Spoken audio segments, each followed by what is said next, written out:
Hey everyone, I hope you are having a wonderful day so far.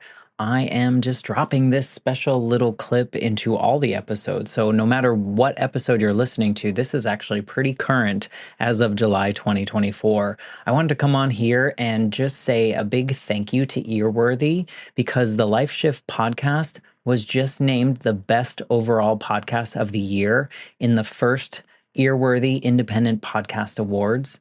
And you've probably seen some articles written about the Life Shift podcast before, written by Earworthy. And now he is launching from his online publication, he is launching these yearly winners of independent podcast awards. And these are specifically for indie podcasters. We are those that wear all the hats. We create the show. Some people write the show. We're producers, sound engineers. We troubleshoot all the tech. We do any kind of research if we need to. We host the shows. We distribute the shows. We do all the things that relate to our shows because we love it.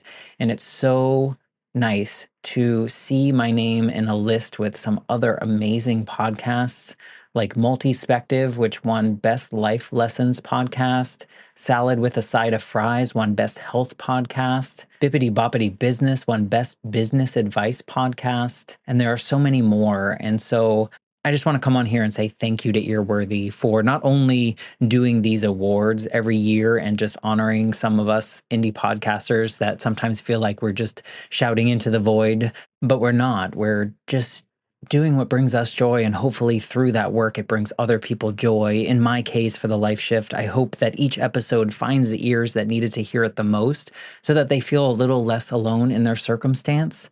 But also, Earworthy writes all these amazing publications pretty much weekly, every week, every weekday, I should say, where he writes on Blogger, Medium, Substack, Tumblr, Vocal, Many Stories, and for other places. And he really just highlights the independent podcasters.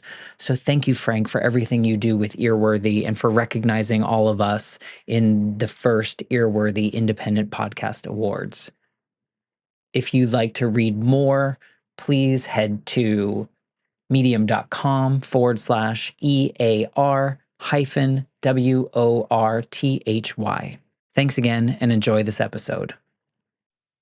Hello, my friends. This is a special bonus episode that is going to be part of the Patreon tiers with the bonus episode. So, what I'm planning on doing with these is I'm going to reach back out to former guests of the Life Shift podcast and ask them a couple questions about their experience, sharing their story and some of the feedback that they got, and maybe some updates based on, where they were in their journey.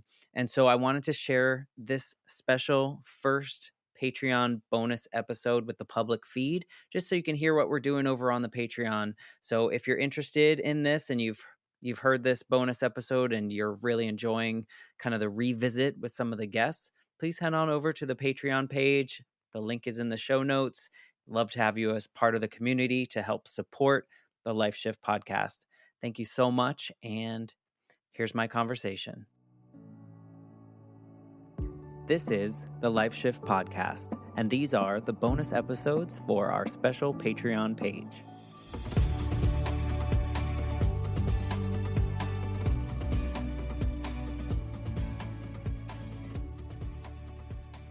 Hello, my Patreon friends.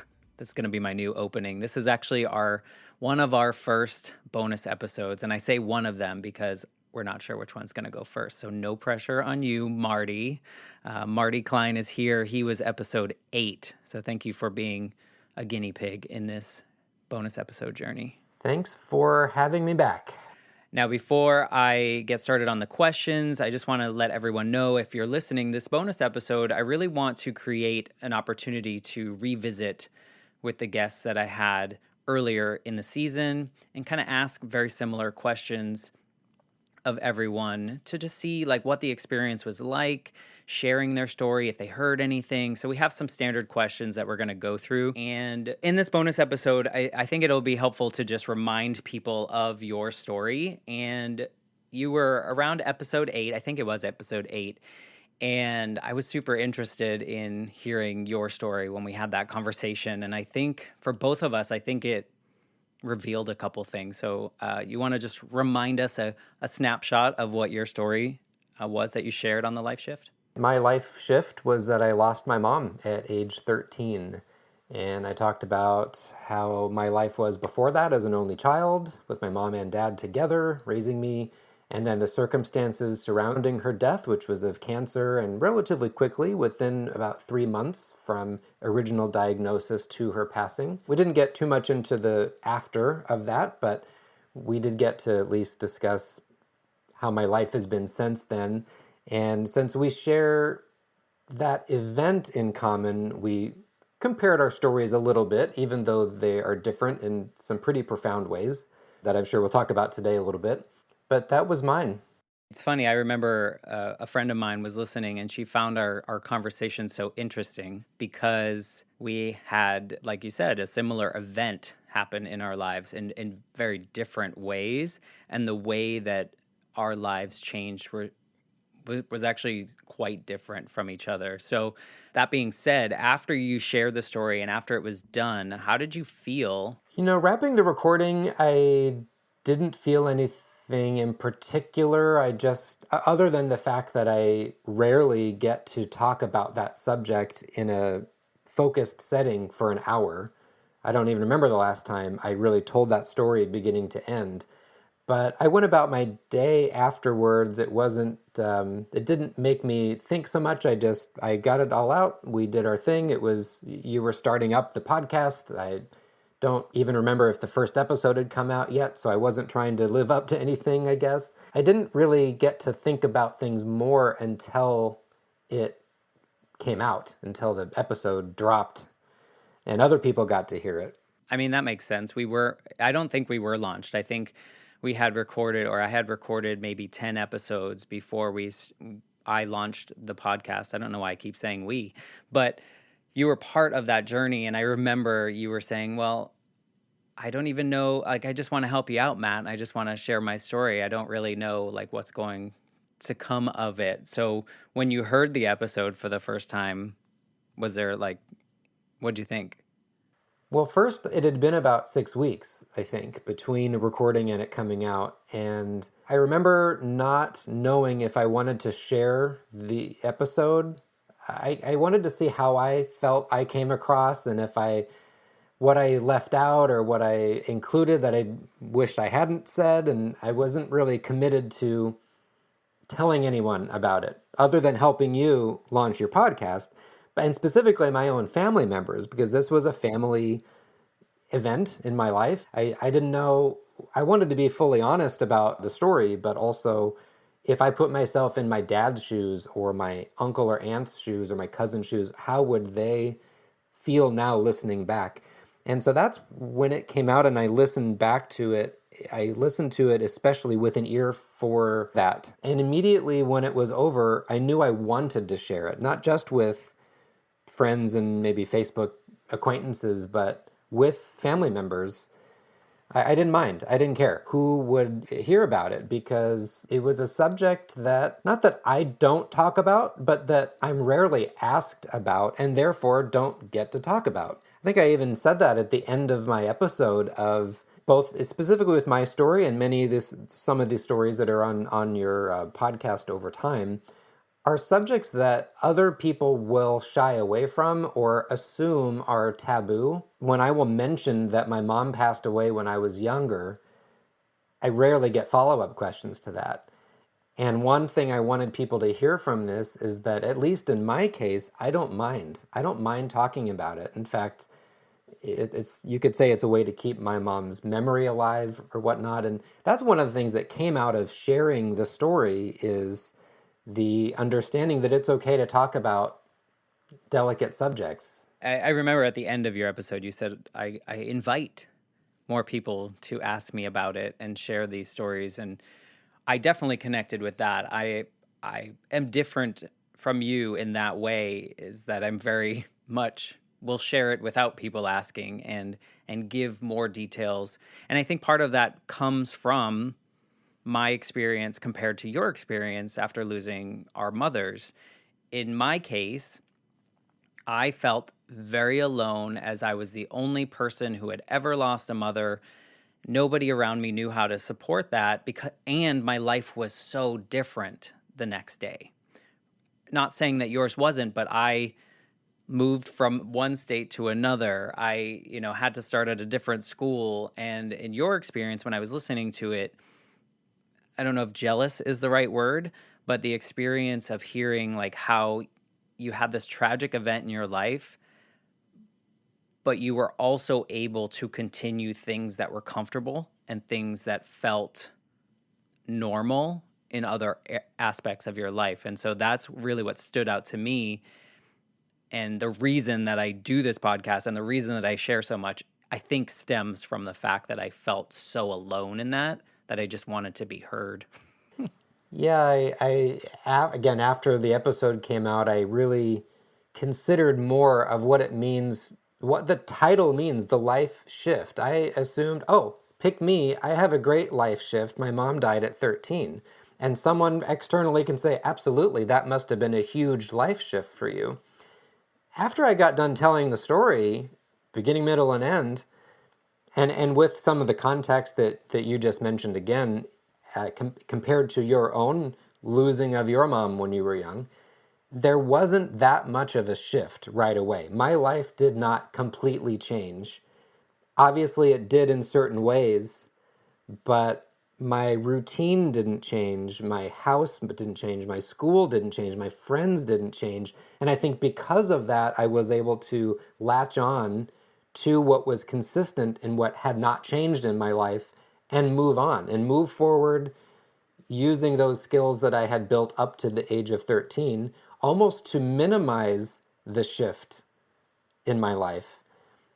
And I've just understood that to be my story, and I'm very comfortable talking about my story. But it wasn't until really since this episode came out that I've started to think about that more in terms of maybe I'm not, I've buried or have not really unpacked as much the ways that my life did shift since then. Maybe not that day or the following week or the following, several years continuing at my own school, but how my life really did shift having lost my mom in ways that I had not really understood. And I think that this show had just kind of reopened that topic for me to really dive deeper into those areas. I think sometimes we tend to also minimize things that to others would be a very significant shift. So I think it's not fair to use to say, oh, maybe it wasn't quite a life shift. It was. It was a big thing. And it is probably why both of us are the way we are at this point in our lives because of the things that happened around that. Maybe, like you said, maybe not the week after, maybe not the day after, but because of that, we are who we are. But I like that it caused you to kind of maybe see if there was more to unpack or at least think about it. And for those of you listening to the episode, Marty is like very much my weekly critic in a good way because he's so invested in hearing the stories of like what life was like and then what moment changed things and like what was that change and how do we react to it. I think you can learn a lot from somebody in crisis. Now, I understand that not every guest of the Life Shift podcast is talking about a crisis moment or a death or some sort of grief. Sometimes it's something that they're choosing to do to shift their life, and those have been very compelling as well. But maybe because of my story, I learn more, or I'm more drawn to those stories where the shift happened externally and their attitude or their reaction is tested. What happens next? It's been very you called me a weekly critic. I listen to every episode. I love it, but I love the ones that have a direct life shift because that's the name of the show. Those are my favorites. I think there is something to say that having had an uncontrollable shift in our lives, we might naturally be drawn to that and to see how others reacted versus how we reacted or how we were able to use those moments. So I think whether that's conscious or not, I think I think that it is something that I am also drawn to. Not to say that I'm not mesmerized by people that Like my friend Shauna, who opened her mailbox one day, and that was like, done. My life has changed from this moment looking at a mail. And I'm like, you know what? That can happen. I just recorded with someone who a phone call really was the thing. And so you never know. And I think what I like about this show is that I'm able to talk to people about the human experience and whether we've learned from what we've been given, and are we grateful for those moments, as tough as they may be or as positive as they may be. So back to you though. After you released it, I know you shared it with other people. Did you get any feedback from unexpected people, or no feedback from the expected ones? Yeah, actually, both of those two. Actually, I'll start with the second one because I didn't really try hard to get everybody to listen. I put it up on Facebook and I shared your story, your Instagram story on my Instagram. And I got more of the eclectic group that then I heard from a day or two later and said, I just listened to your episode, which was kind of out of the blue. And it opened up a new conversation with someone maybe I didn't have as regular a communication with. But by contrast to that, there are some people whom I thought would be first on it that might want to learn about a different side of me or really get to hear more about something that they knew about, but to my point earlier, didn't really want to ask about or hadn't asked about. And they didn't. Either they didn't listen or they didn't tell me afterwards, which would be more unusual. So that did surprise me a bit. But those who did were complimentary, of course, and one even apologized for not asking me more about that topic. And he said, I'm so sorry. I'm one of those people that you mentioned at the end that I knew that you lost your mom, but I didn't know why. Actually, and even some who I'm closer to just didn't remember. Oh, I just remembered I heard from a very close friend of mine from that time. Again, I was 13, so this is middle school. And we're Facebook friends, like I said. He saw it on Facebook, he listened to it, he reached out to me. We are not regularly in contact anymore, but that spurred, we're in close contact for the next 2 weeks. We got on the phone with each other, talked for 90 minutes, not specifically about this, but he remembered some details that I didn't leave out. I just didn't remember myself. He remembered that I came into school that day for about an hour because he remembered sitting in the administrator's office with me. I said, "No, I don't think I did that." He's like, "No, I was there too, and my mom hadn't just died, so I think I do remember this a little bit." So that rekindled that relationship, so to speak, and it really brought to light, not just in that one example, but he was remembering things from our childhood that I had no memory of. I had different memories that he had forgotten. We had some memories of the same events that were different. It just goes to show over the years how, with the things that stick in our memories and the things that don't, and I was very thankful, I will say, to rekindle that relationship from back then. I don't know if you want to talk about it, but I feel like you mentioned that a family member reached out to you, like an aunt or something along those lines, to mention some stuff about listening. I don't know if there's any details there, but I feel like There's not a lot of detail there. It was a cousin of mine who was traveling with my aunt. My aunt I had actually mentioned in the episode as she was the first. Didn't live in California where this took place, and she and my uncle got on a plane after she passed that morning to come out to see us. And she was the one that immediately I broke down with when she arrived. As a mother herself, as I was relatively close to her, my cousin, her daughter, reached out to me like the day that it came out, the episode that is, and said, "Oh my gosh, I'm gonna listen. I'm gonna be on an airplane soon. I'm gonna listen to this on the airplane, and I'm gonna share it with my mom, who's not as tech savvy, I don't think, but make sure that she listens to it." And I heard back from my cousin afterwards, and again, even though we're family members, she didn't live in California.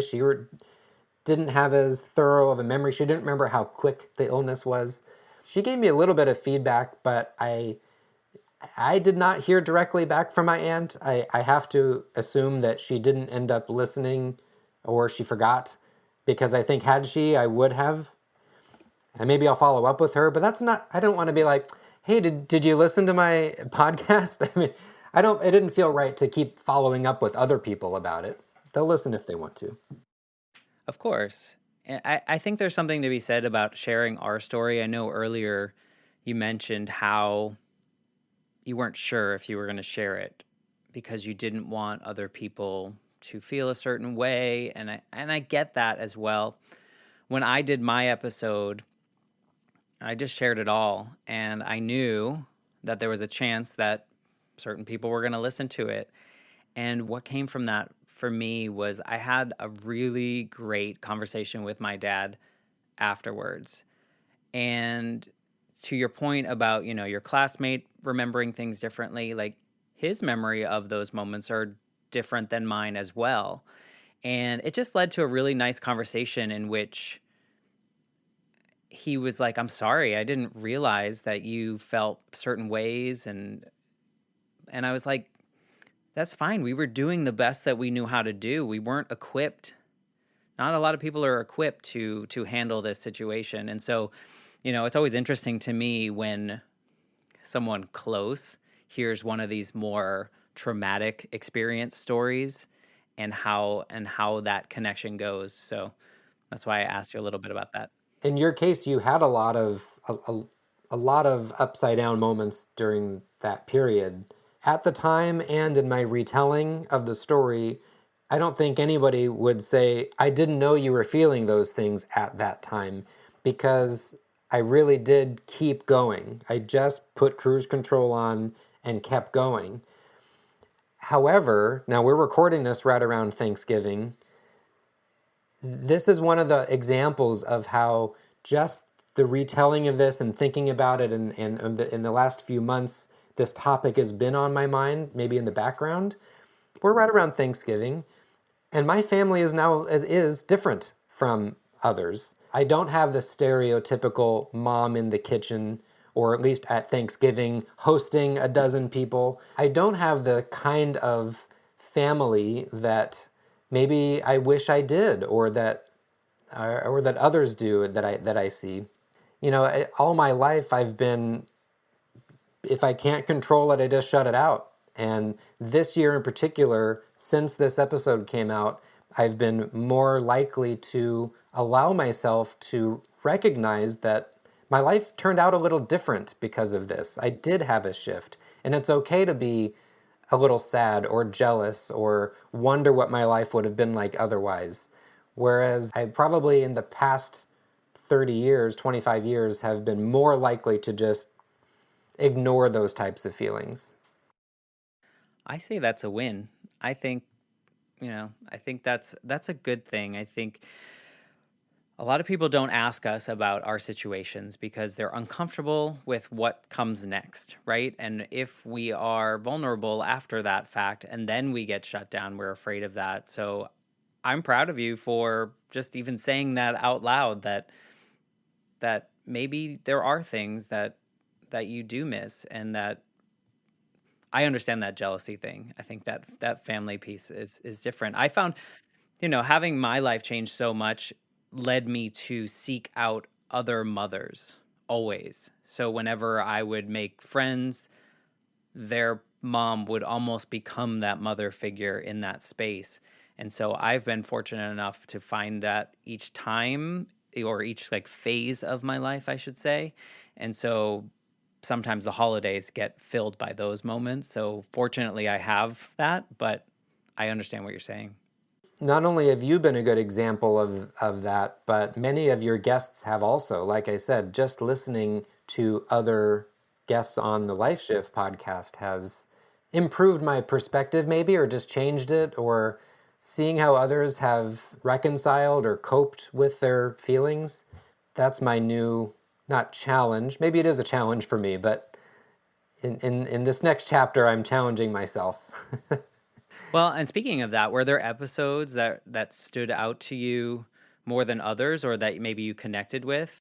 Our brains just can't operate at this crisis mode forever. We have to come down to stasis at some point. Hearing about those stories and watching a dramatic thing happen, and then how to put the pieces back together, things will never be normal again. But in establishing the next chapter or the new normal, maybe without that person, it can't always be dramatic. You have to then eventually settle into new routines and find ways to memorialize that person or move on. And that process can be faster or slower based on the person, but it's always compelling to hear those stories. It's interesting how these other stories resonate with us. I know there's even other stories where you're like, this random moment that so and so said this, it really made me think about this part of my life.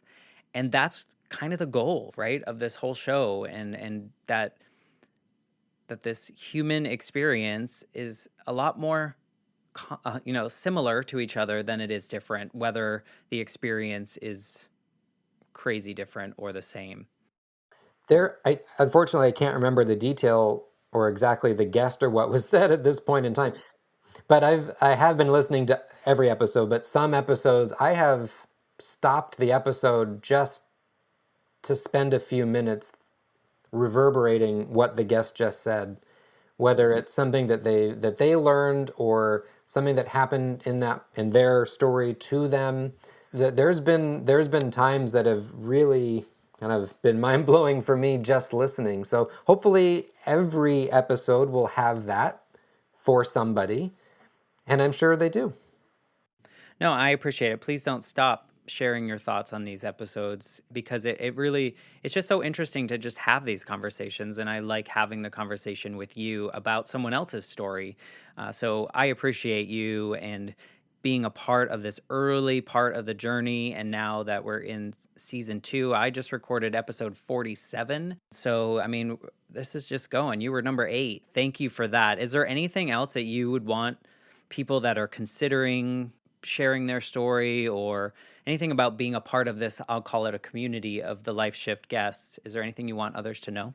Well, certainly if somebody is considering it, stop considering it and just do it. Also, one thing that's come out of certain episodes has been they've come on to talk about their life shift. And through discussing it and you leading the story along and actually going back and pausing and asking more about certain pieces, have revealed that their real shift was maybe just before or just after what they thought they were talking about. And that's been pretty profound to listen to also. So yeah, I would encourage more people to be open about whatever big shifts that they have had in their lives. I can't say it was scary for me necessarily to agree to record, but certainly scary for me to be more public about it and to really not care who listens to it. And that's only I've never regretted that at all since doing this. So if anything, it's shown me that these are the subjects that we should be talking about more than just what did you watch on TV this weekend. And I did not tell you to say that, but I think that's a perfect encapsulation of the goal is just like share the story, share the human experiences and the good, bad, ugly, all the parts of us are important and we should talk about them because I'm pretty sure that there's at least one other person out there that's going to connect with what you're saying or feel the same way. So, thank you again for being a part of this, being a part of the bonus material, just being a listener. It's good to know you, my friend. My pleasure, and likewise. Thanks for having me again.